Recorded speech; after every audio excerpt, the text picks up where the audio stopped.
বিকুমো channel আপোনালোক সকলোকে স্বাগতম জনালো আশা কৰোঁ মোৰ সকলো ফ্ৰেণ্ড ভালে আছে মই ভালে আছোঁ ইয়াতে মই লৈছে আমখিনি মই ভালদৰে ধুই লৈছোঁ আৰু এতিয়া কিন্তু আমৰ মানে অলপ গুটিটো যেতিয়া মানে দাঁত হয় তেতিয়া আমৰ আচাৰ বেছি ভাল হয় মই আমটো ধুই এখন শুকান লৈছোঁ তাৱেৰে এনেকুৱাকৈ মুচি লৈছোঁ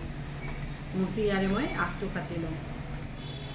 আৰু এইবোৰ আমৰ আচাৰ যদি আমি বনাই থৈ দিওঁ 1-2 বছৰলৈ কিন্তু ভালে থাকে কাৰণ অলপমান যদি মাজৰ গুটিটো বেছিকৈ টাইট হয় তেতিয়া আমৰ আচাৰখিনি বেছিকৈ ভাল হয়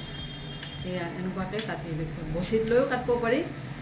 মই এখন কটাৰীৰে কাটি লৈছোঁ এনেকুৱাকৈ টান মানে মাজৰখিনি এনেকুৱাকৈ টান হ'লে আমৰ আচাৰ বহুত দিনলৈ ভালে থাকে আৰু এইটো মানে আম যেতিয়া আমি আচাৰ টুকুৰা খাওঁ তেতিয়া মাজৰখিনি চুবাইও ভাল লাগে মই টুকুৰাকেইটা এনেকুৱাকৈ কাটি লৈছোঁ এটা বাইটতে হোৱা কৰি এইবোৰ কিন্তু ইনষ্টেণ্ট নহয় এইবোৰ অলপ সময়লৈ আমৰ আচাৰ বনালে বহুত দিনলৈ ভালে থাকে আৰু ইনষ্টেণ্ট হ'লে লগে লগে খাব পৰাটো 5 মিনিটতে আচাৰ ৰেডি হৈ যায় কিন্তু এইটো আমৰ আচাৰ 1-1.5 বছৰলৈ ভালে থাকিব এনেকুৱাকৈ বনালে মই আগতে নিমখ আৰু হালধি পাউডাৰত অলপ কিন্তু আমখিনি ভিজাই থৈ দিওঁ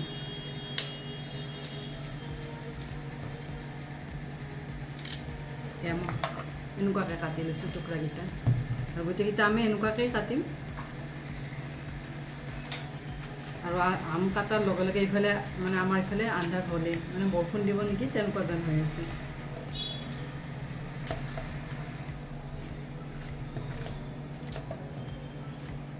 এয়া মই আমখিনি কাটি ল'লোঁ এনেকুৱাকৈ কাটি লৈছোঁ লৈ ইয়াতে দিছোঁ নিমখ অলপ বেছিকৈ দিছোঁ যাতে আমখিনি ভালদৰে গলে আৰু নিমখ পানীতে মানে আমখিনি বেছি সফট হয় তেতিয়া আৰু আচাৰ বনাওঁতে বেছি সময় নালাগে এনেকুৱাকৈ আমি যদি 3 দিনমান থৈ দিওঁ আমখিনি ধুনীয়াকৈ কোমল হৈ যাব আৰু ইয়াতে দিছোঁ হালধি পাউডাৰ দি এইখিনি মই অলপ এনেকুৱাকৈ দিছোঁ এনেকুৱাকৈ লৰাই দিছোঁ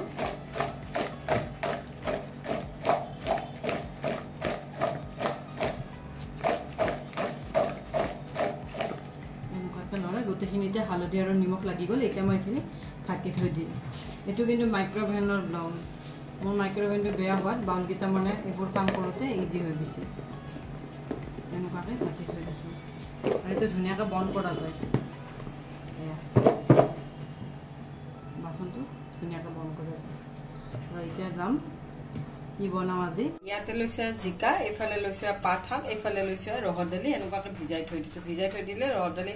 জলদি সিদ্ধ হয় আৰু বনাওঁতে বেছি সময়ো নালাগে ইয়াত লৈছোঁ মই পাত শাকখিনি অলপ চাফা কৰি লওঁ গোটেইকেইটা পাতে এনেকুৱাকৈ এৰুৱাই লওঁ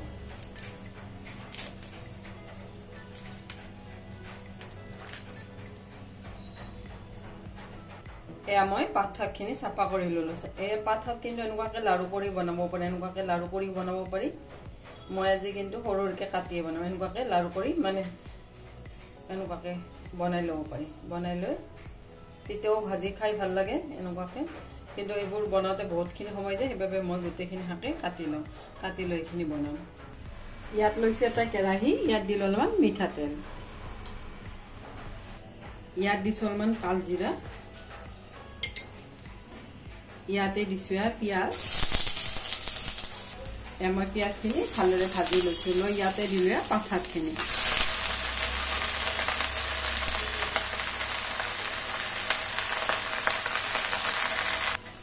ইয়াতে দিছোঁ সোৱাদ অনুসৰি নিমখ ইয়াতে দিছোঁ হালধি পাউডাৰ দি গোটেইখিনি ভালদৰে লৰাই দিছোঁ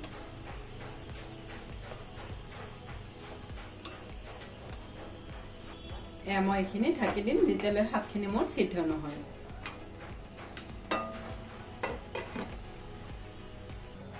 ইয়াত লৈছোঁ জিকাখিনি মই এখনেৰে ৰুকি লওঁ তেতিয়া জিকাবোৰ বেছি নষ্ট নহয়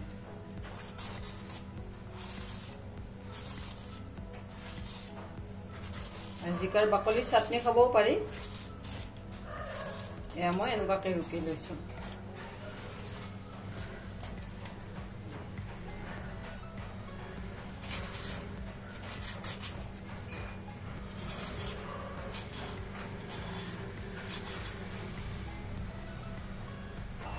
এয়া মই জিকাখিনি কাটি ল'লোঁ কাটি মই ধুই লৈছোঁ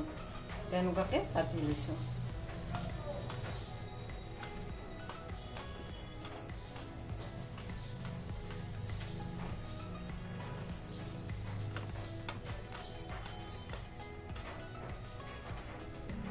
মই গোটেইখিনি জিকাই কাটি ললোঁ এয়া মোৰ শাক ভাজি হৈ গ'ল মই মাজতে কিন্তু 2-3 বাৰমান লৰাই দিছোঁ এয়া ৰেডি হৈ গ'ল শাক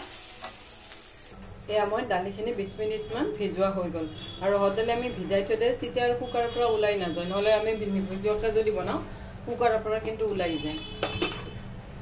ইয়াত লৈছোঁ কুকাৰটো লৈ ইয়াতে দিলোঁ দালি আৰু পানীখিনি দিলোঁ এইখিনি ভাল পানী মই 6-7 বাৰমান ধুই লোৱাৰ পিছতে পানীখিনি দি লৈছোঁ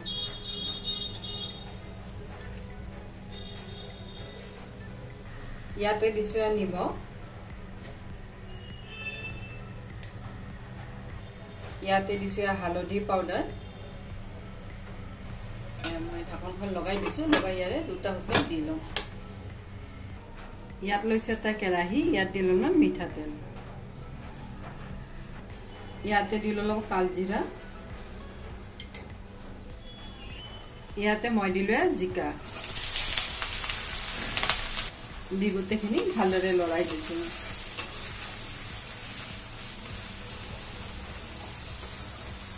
ইয়াতে দিছোঁ সোৱাদ অনুসৰি নিমখ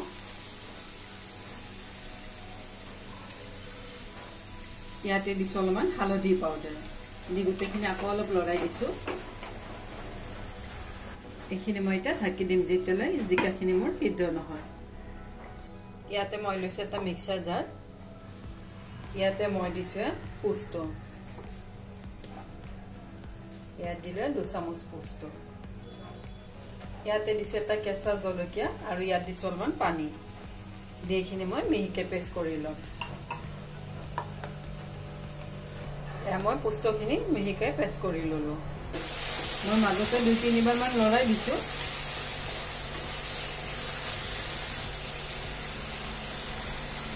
ইয়াতে দিলোঁ পোস্ত দি গোটেইখিনি ভালদৰে লৰাই দিছোঁ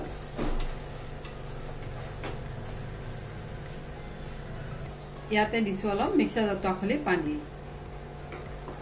দি গোটেইখিনি আকৌ অলপ লৰাই দিলোঁ ইয়াতে মই দিছোঁ অলপ চেনি পোস্ত অলপ মিঠা মিঠা হ'লে ভাল লাগে দি গোটেইখিনি আকৌ অলপ লৰাই দিলোঁ লৰাই ইয়াতে মই দিম 2টা কেঁচা জলকীয়া এয়া ৰেডি হৈ গ'ল জিকা পোস্ত মই যে গেছৰ ফ্লেমটো বন্ধ কৰি দিছোঁ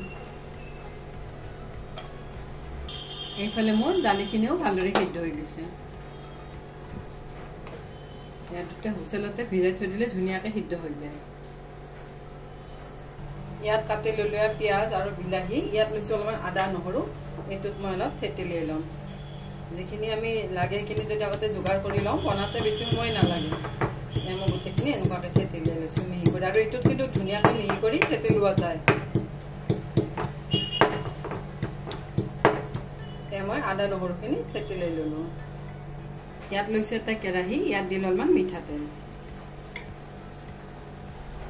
ইয়াতে দিলোঁ অলপ পাঁচফোৰণ ইয়াতে দিছোঁ এটা শুকান জলকীয়া ইয়াতে দিছোঁ অলপ পিঁয়াজ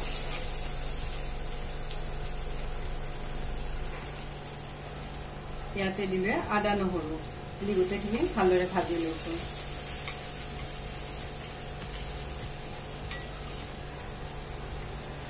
এয়া মই গোটেইখিনি ভাজি ল'লোঁ লৈ ইয়াতে দিলোঁ অলপমান বিলাহী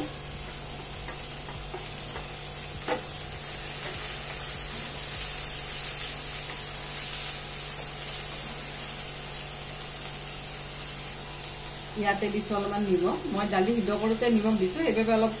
অলপমানে দিলোঁ ইয়াতে দিছোঁ হালধি পাউডাৰ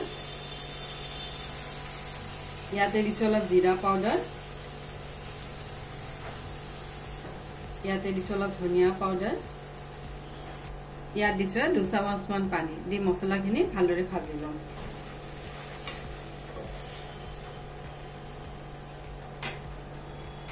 এয়া মই গোটেইখিনি মছলাই ভালদৰে ভাজি ল'লোঁ লৈ ইয়াতে মই ইয়াত দালিখিনি দি দিলোঁ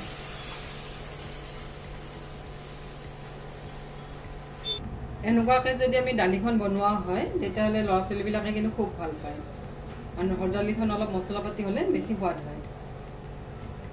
মই গোটেইখিনি দালিয়ে ভালদৰে লৰাই দিছোঁ এয়া মোৰ দালিখন ৰেডি হৈ গ'ল